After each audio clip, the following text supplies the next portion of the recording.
Hizb ut তাওহীদের আকীদা হলো 80 হিজরির আগের সাহাবীরা ঠিক ছিলেন, আর 80 হিজরির আকীদার পরে 80 হিজরি থেকে 110 হিজরি পর্যন্ত যত সাহাবী ছিলেন সব সাহাবী কাফের হয়ে গিয়েছিলেন। আমরা বলি সব সাহাবা ইকরামের ঈমান ঠিক ছিল। যারা বলবে সাহাবা ইকরাম কাফের হয়ে গিয়েছিলেন, আসলে তাদের জন্মে সমস্যা, অন্য কোনো সমস্যা না। আসলে তাদের জন্ম পরিচয় সমস্যা, সাহাবা ইকরামের কোনো সমস্যা নাই। খান পন্নীর অনুসারীরা লিখেছে যে আল্লাহ তাআলা আমরা জানি নবী মুসাকে মুজিজা দিয়েছেন, নবী ঈসাকে মুজিজা দিয়েছেন, আমাদের রাসূল সাল্লাল্লাহু আলাইহি ওয়াসাল্লামকে মুজিজা দিয়েছেন। এবার হিজবুত তাওহীদেরা বলে যে আল্লাহ তাআলা হিজবুত তাওহীদের ইমাম বাজিদ খান পন্নী যে সত্য, এটা প্রমাণ করার জন্য নাকি মুজিজা দিয়েছেন। এই পর্যায়ে বক্তব্য নিয়ে আসছেন বাংলাদেশের যুবকদের আইডল, বাতিলের আতঙ্ক, জাতীয় উলামা মাশায়েখ আইম্মা পরিষদের মহতরম সেক্রেটারি হযরত মাওলানা মুফতি রেজাউল করিম আবরার, মুফতি রেজাউল করিম আবরার হাফিজাহুল্লাহ।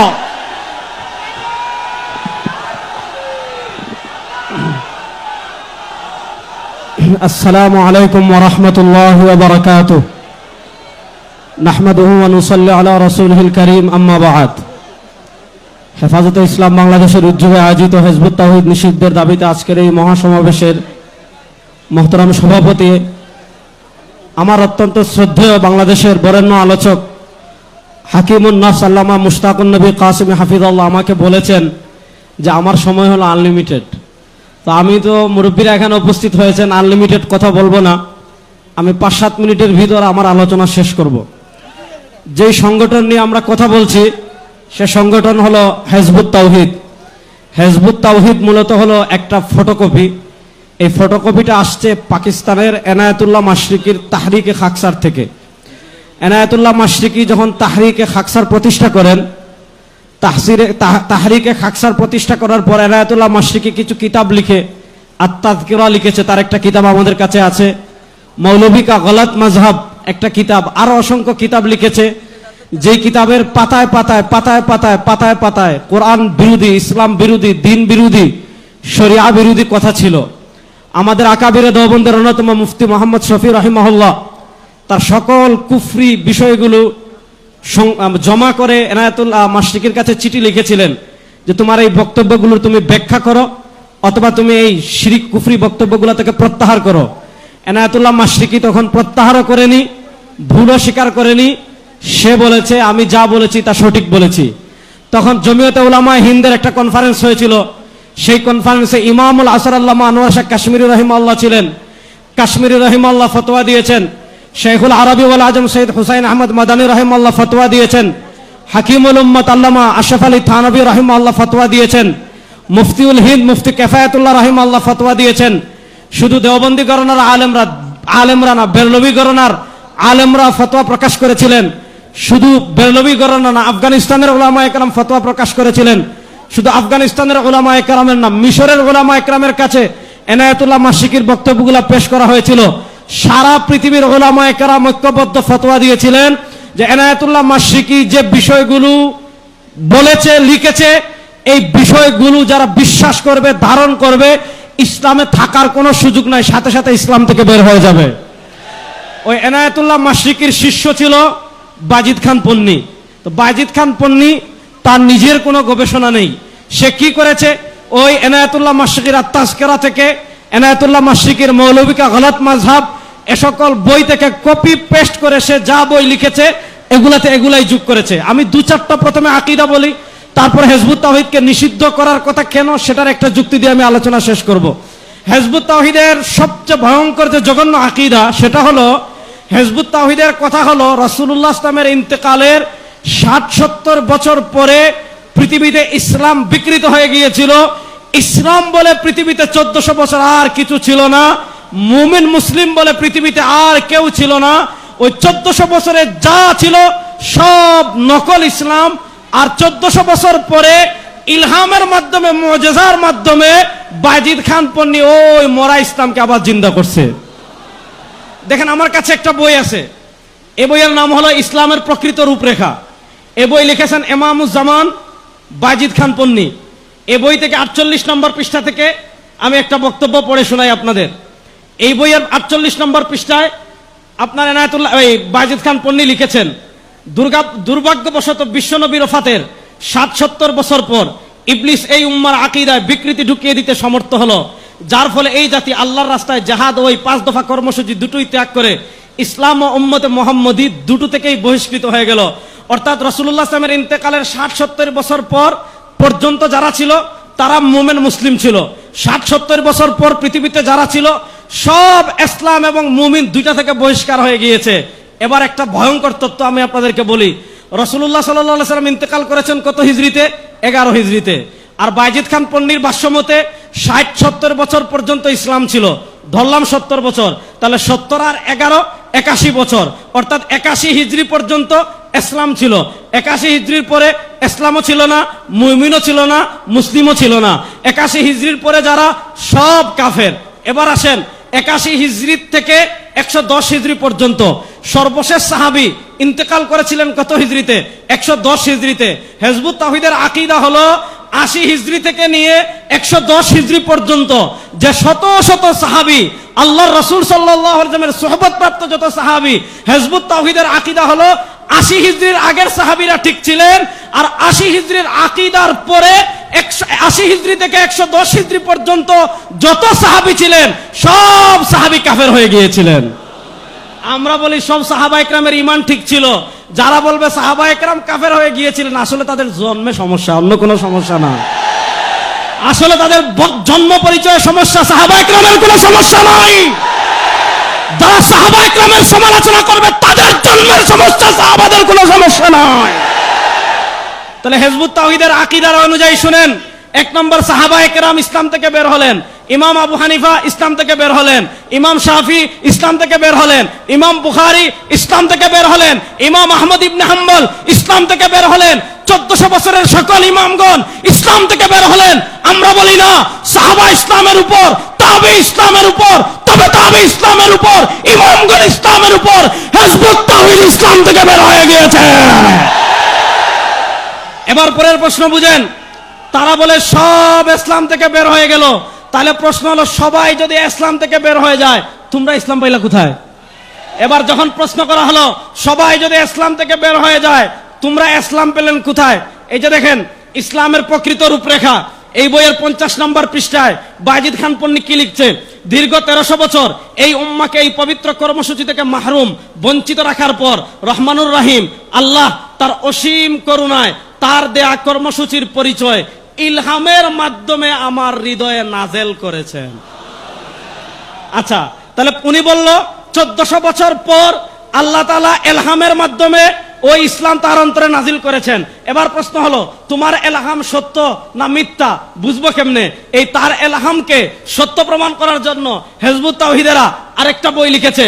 এই দেখেন এই বই, আল্লাহর মুজিজা, হিজবুত তাওহীদের বিজয় ঘোষণা।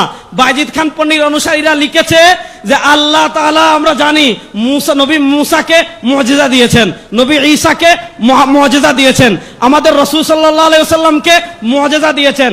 এবার হিজবুত তাওহীদেরা বলে যে আল্লাহ তাআলা হিজবুত তাওহীদের ইমাম বাজিদ খান পন্নী যে সত্য, এটা প্রমাণ করার জন্য নাকি মুজিজা দিয়েছেন।